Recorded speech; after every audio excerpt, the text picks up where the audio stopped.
Buenas noches, chicos. El Comité Permanente Académico de SOCIENDAC les da la bienvenida a la ponencia sobre estructura y función de la piel. Antes de comenzar, chicos, mencionarles que en la mitad de la ponencia se pasará una palabra clave, el cual ustedes deberán anotar para que lo rellenen en el formulario de certificación. Y al finalizar, enviaremos el link de las preguntas, chicos, de la ponencia. Bien, ahora presentamos a la ponente, quien es la universitaria Catherine Noemí Morante Ruiz. Ella estudió en la Universidad Católica de Santiago de Guayaquil, ya está en el tercer año, y también es contribuidora en Judox. Bien, le damos la bienvenida a Catherine y ya tienes el pase libre para poder comenzar. Muchas gracias. Listo, buenas noches, ya presento las diapositivas.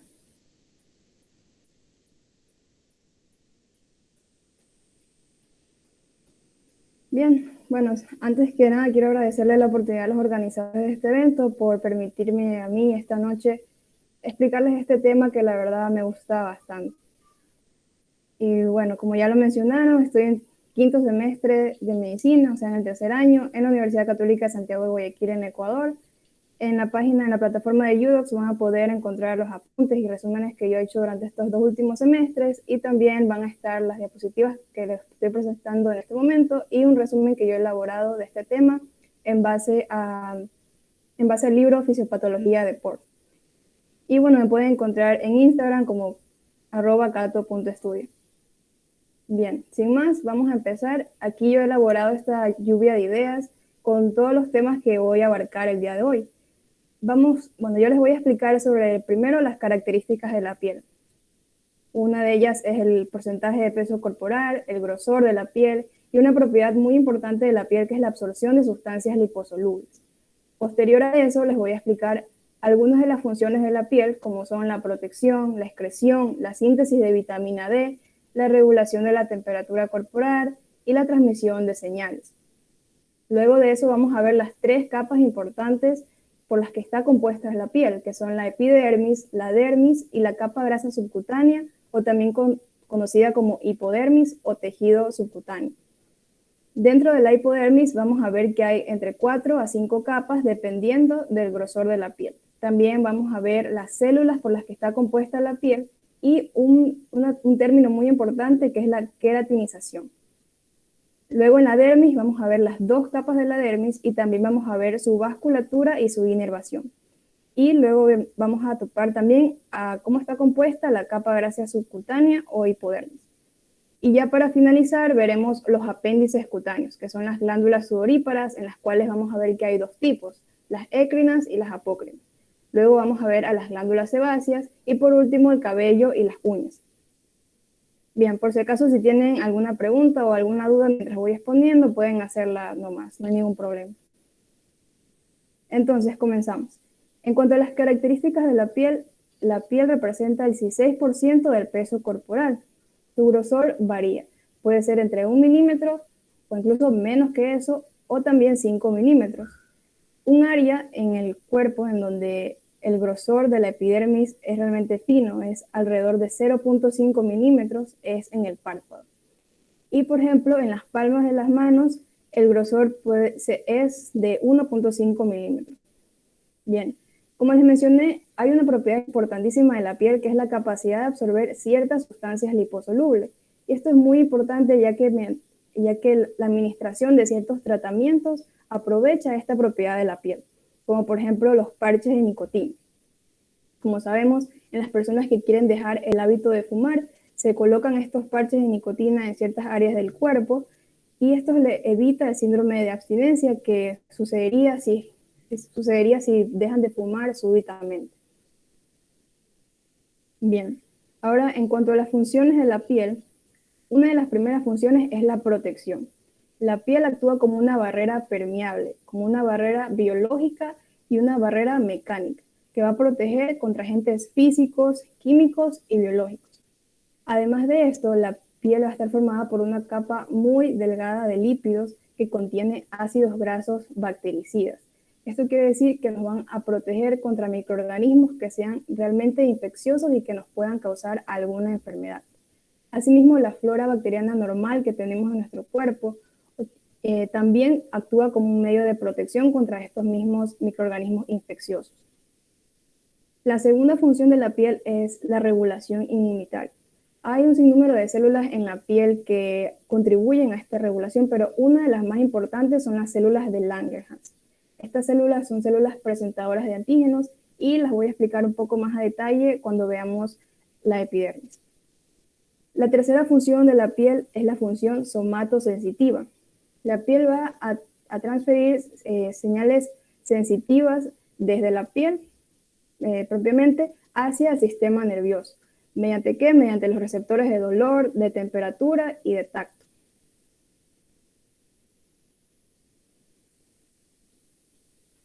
Bien, otras de las funciones de la piel son la homeostasis. La piel contribuye a la homeostasis mediante la regulación de la temperatura corporal y la pérdida del agua. Y aquí van a intervenir los vasos sanguíneos y las glándulas sudoríparas, que las veremos más adelante. También el músculo erector del pelo también funciona ahí, también interviene en esta función. Luego está la síntesis de vitamina D. Y en este caso se considera la piel como un órgano endocrino, ya que permite en este caso que el 7-hidrocolesterol que está normalmente en la piel, gracias a la acción de los rayos ultravioletas del sol, se conviertan en colecalciferol, que es una forma inactiva de la vitamina D.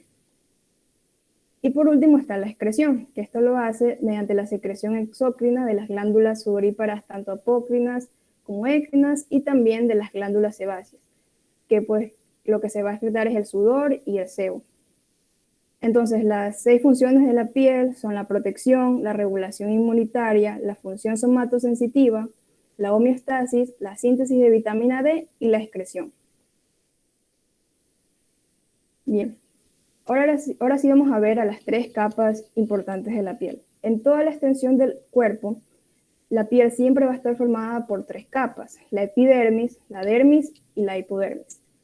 Pero lo que sí va a variar va a ser más bien su contenido, por decirlo así, ya que, por ejemplo, la distribución de los folículos pilosos no es igual en todas las áreas del cuerpo. Sabemos que los folículos pilosos son más abundantes en el cuero cabelludo y en las axilas.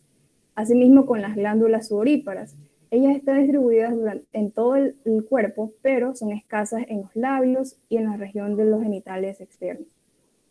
También el grosor de estas capas puede variar. Por ejemplo, la dermis suele ser más gruesa en la espalda. La hipodermis suele ser más gruesa en el área del abdomen y en el área de los glúteos. Y asimismo la epidermis también va a variar en su grosor. Y aquí, en cambio, según el grosor de la epidermis, podemos clasificar a la piel en 2 tipos, piel fina y piel gruesa. Como su nombre lo indica, la piel fina está compuesta por una epidermis muy, muy delgadita, como pueden ver en esa imagen, es prácticamente una línea, la línea morada que ven ahí, esa es la epidermis. Y la piel fina además está caracterizada porque está compuesta por folículos pilosos en casi toda su extensión. Un ejemplo de piel fina son los párpados, también en la región externa de los brazos. Ahora, la piel gruesa, como su nombre lo indica, consta de una epidermis realmente gruesa, una capa sumamente gruesa, como ven ahí en la imagen, y a diferencia de la piel fina, consta de escasos folículos pilosos o en algunos casos nulos, no hay ningún folículo piloso. Un ejemplo de esto son las palmas de las manos y las plantas de los pies. Entonces, desde un punto de vista histológico, se puede clasificar a la piel en piel fina y piel gruesa basándose en el grosor de la epidermis. Bien, ahora sí vamos a ver a detalle la primera capa, que es la epidermis.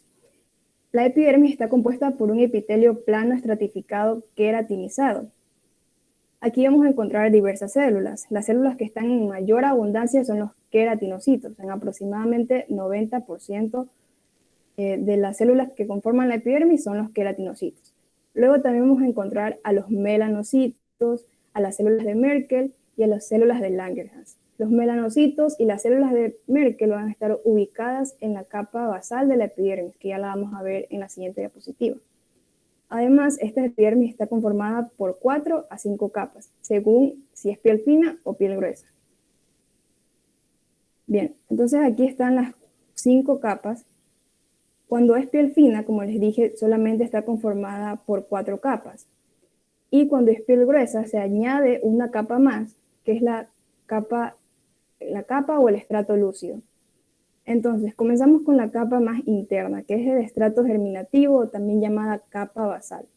Esta capa de la epidermis va a estar conformada por células basales. Son células cúbicas a cilíndricas altas que tienen una gran actividad mitótica. Entonces, estas de aquí van a ser el origen, por decirlo así, de los queratinocitos que siguen en las siguientes capas. Todas estas células que vemos en esta imagen son queratinocitos, solamente que a medida que van avanzando en cada capa, van cambiando su forma, como lo pueden ver. Bien, entonces luego seguimos al estrato espinoso. En el estrato espinoso, las células van a presentar estas proyecciones que van a permitirles unirse unas con otras, y eso le da cierta apariencia de espinas, y por eso es que se denominan células espinosas. Bien, luego vamos al estrato granuloso. Este de aquí, las células son más delgadas, como lo pueden ver ahí, y consta de gránulos de queratohielina. Estos gránulos de queratohielina contienen una proteína llamada filagrina, que a su vez va a servir para que los filamentos de queratina se mantengan unidos. Además, también van a secretar cuerpos laminares hacia el estrato lúcido, y estos cuerpos laminares están constituidos principalmente por lípidos. Entonces, estos lípidos van a ayudar a que se mantenga la barrera permeable de la piel. Y ya luego pasamos al estrato lúcido, que recordando que solamente está presente en la piel gruesa. Este estrato lúcido al microscopio se ve prácticamente transparente o muy brilloso, y por eso es que se conoce como estrato lúcido. Estas células mantienen ciertas funciones de las células vivas, pero se consideran más bien una capa, un estrato de transición hacia el estrato córneo, ya que en el estrato córneo ya las células son totalmente planas, como ven ahí, son células queratinizadas, pero que están muertas, son células muertas que no tienen núcleo y por ende no cumplen ninguna otra función más que mantener a esta barrera permeable que es la piel. Entonces, este proceso en el que el queratinocito pasó de ser una célula viva, una célula viable, con funciones como tal, a ser una célula muerta en el estrato córneo, se conoce como queratinización. Es por esto que cada cierto tiempo, específicamente entre 20 a 30 días, se produce esta descamación de la piel, o también conocida como queratinización. Ahí vemos que la queratinización nuevamente es la transformación de los queratinocitos, desde células viables hasta células muertas en el estrato córneo. Bien, ahora todas estas células deben estar obviamente unidas, porque si no todo sería prácticamente un desastre. Entonces, tenemos varias uniones celulares para que estas células se mantengan firmes y unidas. La unión celular más importante son los desmosomas. Como vemos en la imagen de ahí, vamos a ver que el desmosoma va a estar constituido por dos placas, y que ven ahí en la imagen son dos plaquitas así que se unen, y luego están esas fibrillas hacia los lados que son conocidas como tonofilamentos, y estos desmosomas permiten la unión entre las dos células. También tenemos a las uniones adherentes. Estas uniones adherentes asimismo son una unión mecánica entre una célula y otra. Luego están las uniones comunicantes, que ya permiten el paso de iones y de ciertas moléculas pequeñas entre una célula y otra. Y por último están las uniones estrechas, que son nada más que proteínas transmembranas que van a evitar el paso de ciertas sustancias. Bien, entonces ya vimos a los queratinocitos, ahora vamos a ver otras células de la epidermis, que son los melanocitos, las células de Merkel y las células de Langerhans. Como ven ahí en esta imagen, nuevamente los melanocitos y las células de Merkel están en el estrato basal de la epidermis, y las células de Langerhans ya están en las capas más superiores. Bien, los melanocitos. Como todos sabemos, los melanocitos secretan melanina. Ahora, hay dos formas en las que se presenta la melanina. Está la eumelanina y la feomelanina. La eumelanina es de color café y negro. Esto de aquí tiene una función importantísima, que es la de protección contra los rayos ultravioleta. ya que ésta va a absorber estos rayos y los va a dispersar. Además, luego viene la feomelanina. Esta feomelanina, en cambio, es de color amarillo y rojo, entonces va a estar presente en mayor cantidad en la gente de piel blanca, en la gente rubia y en la gente de cabello rojo también. Sin embargo, esta feomelanina no tiene este mecanismo, no cumple la función de protección contra los rayos ultravioleta, sino que más bien tiene mayor fotorreactividad a los rayos solares, reacciona mucho más a los rayos solares. Por ende, esta es la forma de la melanina que es la causante de que las personas de piel blanca o cabello rubio sean más susceptibles al cáncer de piel. La feomelanina es la razón por la cual la gente de piel blanca es más susceptible al cáncer de piel.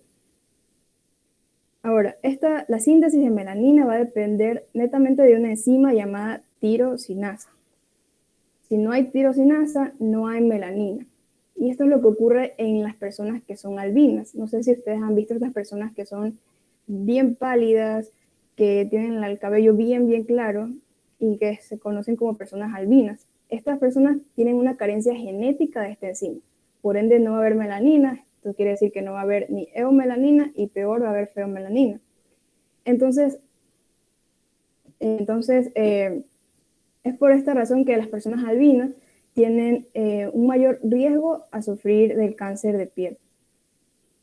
Ahora, el color de piel también va a estar determinado por esta misma melanina, no por la cantidad de melanocitos, sino por la cantidad de melanina.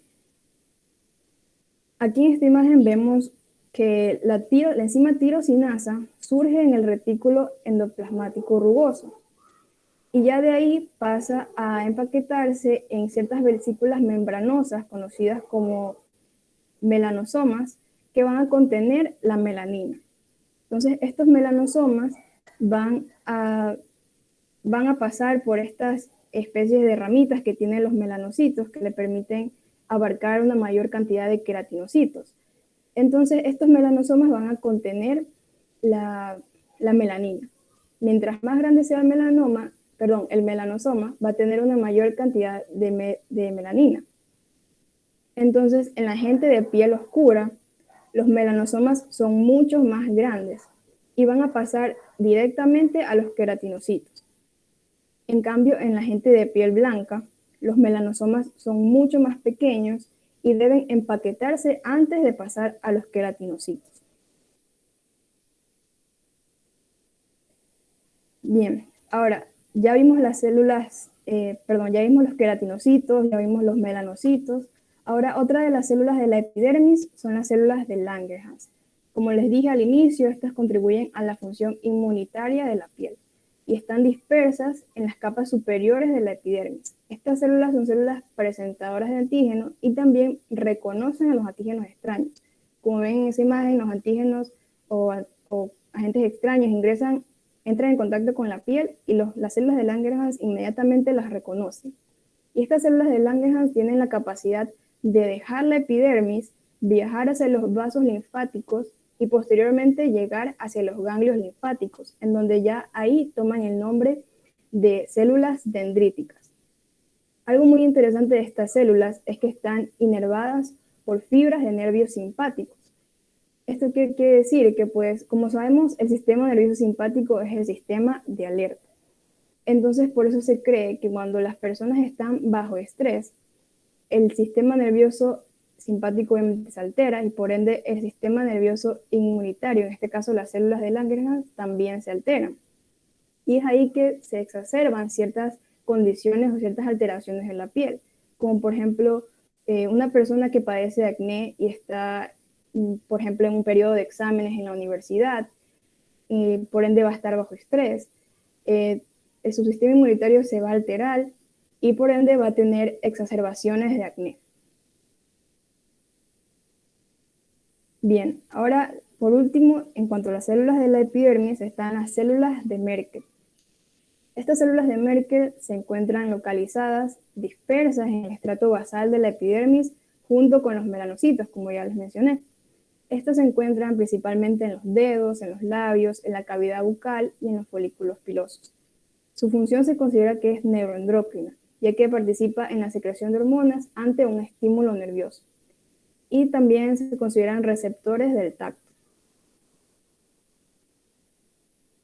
Bien, entonces ya una vez que hemos visto la epidermis, cómo está compuesta, cuáles son las células que encontramos allí, ahora voy a pasar a explicarles otra estructura importante, que es la membrana basal. Esta membrana basal no es nada más que un medio de unión de la epidermis con la dermis. Va a anclar el epitelio de la epidermis al tejido conjuntivo de la dermis. También se considera un filtro selectivo para las moléculas que están en movimiento entre la epidermis y la dermis. Y también se considera un depósito de inmunoglobulinas y complementos, por lo tanto también contribuiría al sistema inmunitario de la piel. Ahora, aquí la membrana basal va a estar constituida por 3 capas.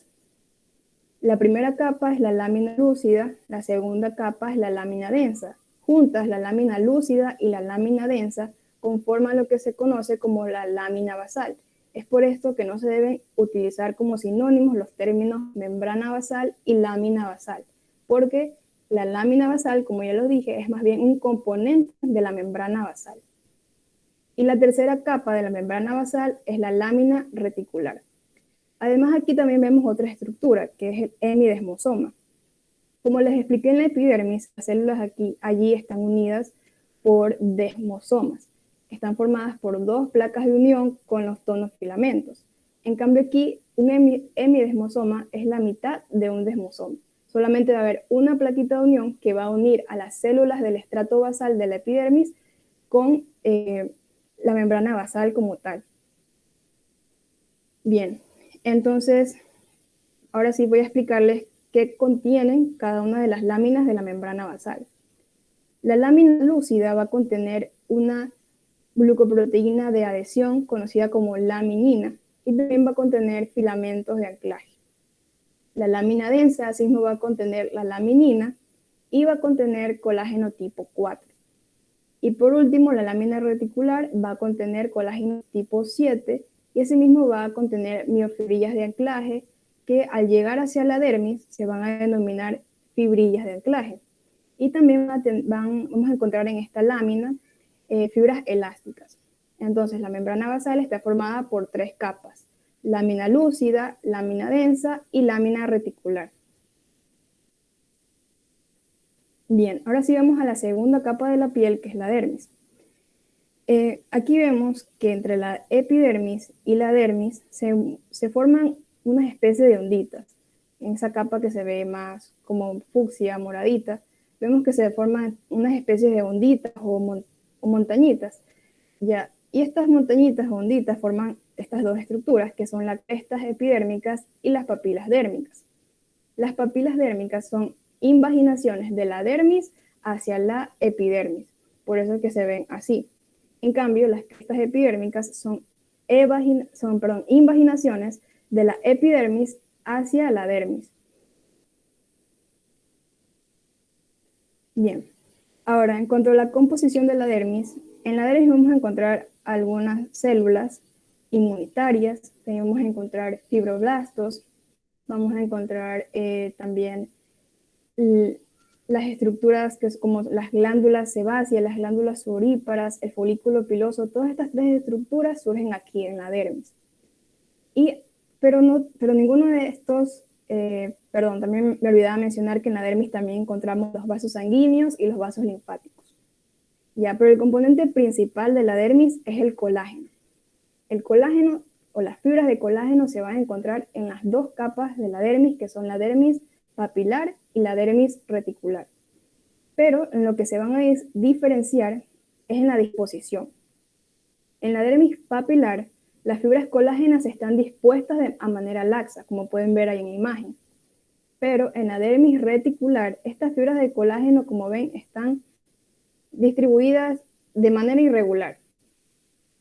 Esta distribución irregular de las fibras de colágeno en la dermis reticular va a variar según el área del cuerpo en que se encuentre, como por ejemplo en la región del abdomen están dispuestas a manera longitudinal, pero en la región, por ejemplo, del talón, van a estar distribuidas a manera de rodete, formando círculos. Ahora, esta distribución de las fibras de colágeno en la dermis reticular también son muy importantes, ya que suelen considerarse al momento de realizar alguna incisión quirúrgica. Bien, como les dije, en la dermis también encontramos células inmunitarias. Encontramos a los dendrocitos cutáneos, a los macrófagos y a los mastocitos. Todos estos son células presentadoras de antígenos. Los dendrocitos cutáneos no son nada más y nada menos que las células dendríticas y contribuyen a la inmunobiología de la dermis, ya que son presentadores de antígenos. También se cree que contribuyen a la cicatrización de heridas, a la coagulación de la sangre e incluso también a la inflamación. Por otro lado, los macrófagos van a presentar antígenos a los linfocitos D mediante la hipersensibilidad tardía. La hipersensibilidad tardía es esta reacción inflamatoria que se produce 24 a 72 horas después de que el antígeno ha entrado en contacto con la piel. Y por último están los mastocitos, que estos están relacionados con la hipersensibilidad inmediata mediada por la inmunoglobulina E, que sabemos que eso está relacionado con las reacciones alérgicas. Bien, ahora como les dije, en la dermis también encontramos vasos sanguíneos. Aquí vamos a encontrar dos plexos o conjuntos de vasos sanguíneos, que son el plexo superficial, que se encuentra entre la epidermis y la dermis papilar. Y luego vamos a ver el plexo profundo, que se encuentra entre la dermis papilar y la dermis reticular, e incluso también abarca a la hipodermis. Bien, hay una característica importante de la piel, es que se encuentran bastantes anastomosis arteriovenosas. Esto quiere decir que no es como otras partes del cuerpo, en donde pasan la arteria, luego van los capilares arteriales, luego los capilares venosos y de ahí a la vena, no. Aquí en cambio encontramos estas anastomosis que son directamente de una arteria, la sangre fluye hacia la vena. Y esto es muy importante para la función termorreguladora de la piel, ya que cuando la temperatura del ambiente es caliente, estas anastomosis arteriovenosas se abren, con el objetivo de que la sangre fluya y se pueda disipar el calor. En cambio, cuando la temperatura ambiente es fría, estas anastomosis se cierran, con el objetivo de ¿qué? De conservar el calor. Bien, ahora en cuanto a la inervación de la dermis. En la dermis también encontramos estas fibras nerviosas. La dermis y todas las estructuras de la dermis están reguladas principalmente por el sistema nervioso simpático. Y también vamos a encontrar ciertos receptores del tacto, dolor y temperatura. Como por ejemplo están los corpúsculos de Pacini, que vemos aquí en la parte inferior de la imagen, parte central inferior de la imagen. Estos corpúsculos de Pacini detectan vibraciones y cambios de presión durante todo el tiempo.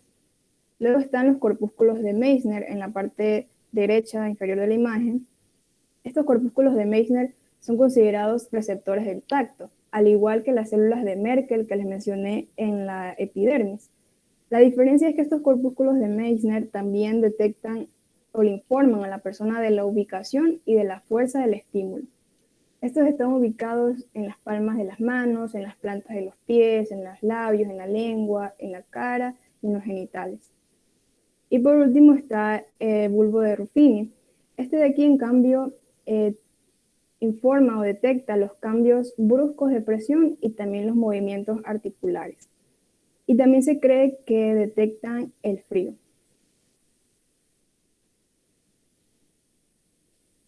Bien, ahora vamos a la última capa de la piel, que es la hipodermis. La hipodermis está conformada principalmente por adipocitos y tejido conjuntivo. Esto de aquí brinda soporte a la epidermis y a la dermis. Cabe recalcar que las glándulas sudoríparas, las glándulas sebáceas, los folículos pilosos que surgen en la dermis se extienden tanto hacia la epidermis como hacia la hipodermis. Y como les mencioné al inicio, la hipodermis también, o sea, el grosor de la hipodermis varía. La hipodermis es mucho más gruesa en la región del abdomen, en la región de los glúteos. Y además, la hipodermis también contribuye a la función inmunitaria de la piel. Como por ejemplo, cuando hay una rotura de la piel, es mucho más probable que esto ocurra encima de una prominencia ósea, ya que en estos lugares la piel es mucho más finita. Entonces, cuando hay esta rotura es muy probable que haya una infección, y esta infección puede llegar hacia la hipodermis, y ahí es donde actúan los macrófagos con el objetivo de combatir esta infección. Ahí en la imagen también vemos que no solo encontramos adipocitos, sino también capilares, vasos sanguíneos, fibroblastos. Bien, y ahora sí, ya casi que concluyendo esta ponencia, voy a explicarles los apéndices cutáneos. Como vemos en esta imagen, tenemos a las glándulas sudoríparas écrinas, a las glándulas sudoríparas apócrinas, a las glándulas sebáceas y el folículo piloso. Bien, las glándulas sudoríparas hay de dos tipos, las glándulas sudoríparas écrinas y las glándulas sudoríparas apócrinas. ¿Cuál es la diferencia? Ambas van a secretar sudor, obviamente, pero la diferencia es que las glándulas apócrinas, aparte de secretar sudor, también secretan una sustancia aceitosa. Esta sustancia aceitosa, cuando se pone en contacto con las bacterias de la piel, va a ocurrir que se produce lo que se conoce como el olor corporal. Entonces, la diferencia entre una glándula écrina y una glándula apócrina sudorípara es que la glándula apócrina, aparte de secretar sudor, secreta también una sustancia aceitosa. Bien, las glándulas sudoríparas écrinas están distribuidas en gran cantidad en todo el cuerpo, pero son menos abundantes o son escasas en los labios y también en los genitales. En cambio, las glándulas sudoríparas apócrinas son muy escasas en todo el cuerpo, pero están en gran cantidad en las axilas y en la ingle. Luego tenemos a las glándulas sebáceas. Las glándulas sebáceas producen lo que se conoce como sebo. El sebo no es nada más que una mezcla de lípidos, entonces va a estar compuesto por triglicéridos, colesterol y cera. El sebo además se encarga de lubricar el cabello y la piel y evita la excesiva evaporación de la humedad en el estrato córneo de la epidermis. Y además se encarga de conservar el calor corporal. Cabe destacar que el sebo, la producción del sebo, está regulado por varios factores genéticos y hormonales. Un ejemplo de un factor hormonal es cuando, por ejemplo, en la infancia, las glándulas sebáceas son muy pequeñas y por ende la producción del sebo es realmente escaso. Pero cuando ya se llega a la adolescencia y se producen estas hormonas sexuales van a influir en el tamaño de las glándulas sebáceas. Por ende, las glándulas sebáceas van a aumentar de tamaño y por ende va a haber una mayor producción de sebo. Ahora, en cuanto al cabello, el cabello va a estar compuesto por un folículo piloso, por una glándula sebácea, por el músculo erector del pelo y por una glándula apócrina en algunas ocasiones. El cabello es una estructura queratinizada que pasa por 3 fases cíclicas. La fase anágena, que se conoce también como una fase de crecimiento y que dura de 1 a 5 años.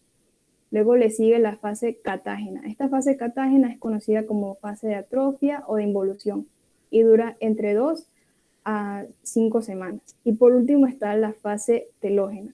La fase telógena es la fase de caída del cabello. Esta fase telógena puede ser estimulada por algunos factores, como por ejemplo, luego del parto las mujeres suelen perder bastante cabello, entonces la fase telógena aquí se activó. También otros casos en donde la caída del cabello se estimula es cuando hay infecciones o incluso también cuando estamos bajo estrés. Por eso es que en este último año que estamos viviendo esta pandemia, muchas personas se han quejado de que se les cae bastante el cabello y esto es por el estrés que implica estar encerrados en nuestras casas o por el trabajo, por la universidad, etc. Bueno, como les dije, el cabello está formado por un folículo piloso y el folículo piloso no solamente lo encontramos en el cabello, sino también en otras áreas del cuerpo. Entonces aquí en este esquema podemos ver al pelo propiamente dicho, que está formado por una cutícula, el córtex, la médula. También vamos a ver que a una glándula sebácea, al músculo erector del pelo. Y este folículo piloso forma parte de la unidad pilosebácea. ¿Qué es la unidad pilosebácea? Es el folículo piloso más la glándula sebácea.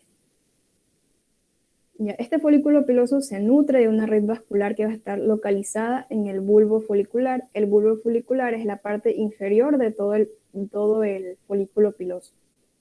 Además, en esta región basal también vamos a encontrar a los melanocitos, que obviamente le van a dar el color al pelo. Y el músculo erector del pelo va a proporcionar una función termorreguladora. ¿Cómo lo va a hacer? Cuando el músculo erector del pelo se contrae, produce lo que se conoce vulgarmente como la piel de gallina. Y esto es muy útil ya que va a contraer a su vez a la superficie de la piel, por ende va a haber menos superficie de piel por la que se podría perder calor. Entonces esto funciona más que nada cuando la temperatura ambiente está fría. Bien, y ya por último tenemos a las uñas. Las uñas son placas queratinizadas duras que van a crecer a partir de esta estructura que se ve en la imagen conocida como surco unguial. Estas, a diferencia del cabello, crecen de forma continua, a no ser que se enfermen o se dañen. Pero la estructura más importante de las uñas es la placa unguial. ¿Por qué? Porque al ser casi transparente permite ver la cantidad de oxígeno que hay en la sangre. Cuando una persona tiene muy pocas cantidades de oxígeno y tiene cianosis, las uñas se observan de color violáceo, azulado o morado. Además de que las uñas también pueden indicarnos ciertas enfermedades sistémicas, como por ejemplo, no sé si ustedes han escuchado el término acropaquia, o también conocido como dedos en palillos de tambor, en donde los dedos, las uñas, o sea, las puntas de los dedos y las uñas se engruesan bastante, y esto puede ser un indicador de una enfermedad pulmonar. Bien, y sin más, quiero dejarlos con esta frase: la atención es uno de los bienes más preciados de este mundo, la atención ni se compra ni se vende, solo se expresa. Muchas gracias por haberme prestado atención, espero que les haya gustado esta ponencia y que hayan aprendido algo más. Si no tienen ninguna pregunta, pues se procederá a realizar la ronda de preguntas en quizzes. Muchas gracias por la ponencia, Catherine. Excelente, la verdad. Chicos, si tuvieran alguna pregunta, por favor, déjalo en el chat.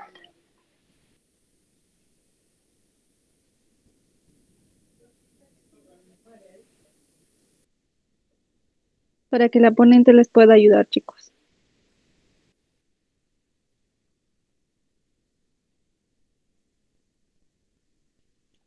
A ver, esperamos unos minutos, chicos. Si tienen preguntas, por favor, déjenlo en el chat. ¿Cómo pueden obtener los chicos las diapositivas, Catherine? ¿Habría alguna Las modalidad? diapositivas me las pueden pedir por Instagram, yo se las puedo enviar directamente mediante un link en Drive, o si no, pueden ingresar al link que se encuentra en mi perfil de Instagram, y ahí van a ingresar hacia UDocs, en donde también pueden encontrar mis diapositivas y un resumen que yo he elaborado de este tema. Muchas gracias, chicos. Vamos a recordar el Instagram de la ponente. Bueno, su página es @cato.estudia. Bien, tenemos una primera pregunta. A ver, nos dicen, ¿la piel cuántas capas tiene y cuáles son? La piel, como les mencioné, tiene 3 capas, que son la epidermis, la dermis y la hipodermis, que también es conocida como capa grasa subcutánea. Entonces, epidermis, dermis y la hipodermis.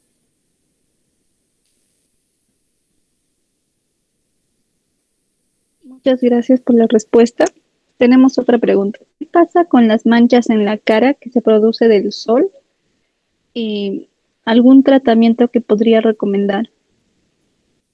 A ver, tengo entendido que las manchas de la piel se producen por ejemplo, cuando estamos expuestos durante bastante tiempo, durante rayos ultravioletas, los rayos del sol, la eumelanina aumenta. Entonces la eumelanina, como sabemos, es de color café a marrón a negro, entonces se producen estas manchas, o también incluso se produce el bronceado, que normalmente ocurre cuando vamos a la playa. Ahora, en cuanto a tratamiento, yo no te podría recomendar uno como tal, ya que aún no he visto dermatología y pues tampoco soy médico como tal. Entonces, ahí sí te recomendaría ir a un dermatólogo.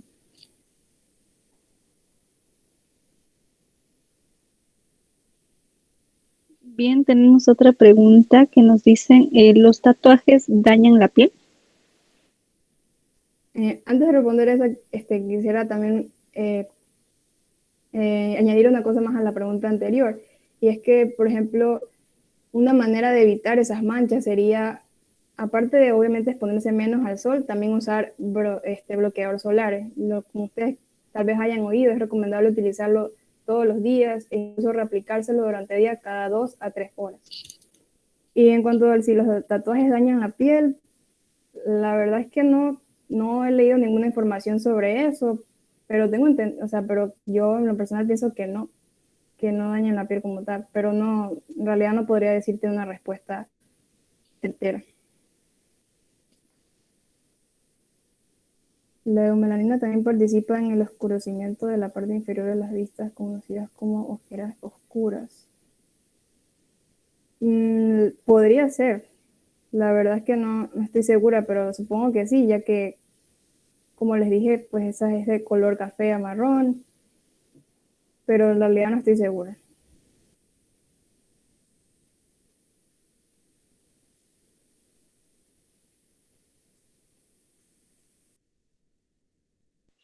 Muchas gracias por tu respuesta, Catherine. A ver, chicos, ¿tienen más preguntas? Sí, tenemos una pregunta más que nos dicen, en un caso de quemaduras, ¿en qué capa de la piel se puede sentir mayor dolor? ¿En qué capa de la piel? Específicamente yo diría que en la dermis, porque ahí es donde se concentra la mayor cantidad de receptores de tacto, del dolor y de la temperatura. Entonces sí diría que la dermis.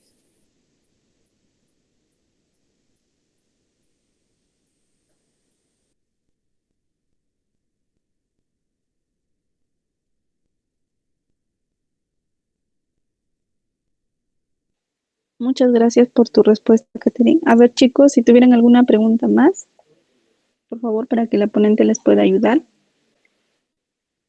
Bien, te agradecemos mucho el apoyo, Catherine, a nuestra sociedad y esperamos contar con tu apoyo en futuras ponencias. Unas últimas palabras de despedida, por favor. Bueno, gracias a ustedes que son los organizadores de este evento y gracias a todos los que están aquí presentes. Esta fue mi primera ponencia de este tipo y pues la verdad espero haberlo hecho bien y espero haberles ayudado, aunque sea un poquito, en sus estudios. Muchas gracias.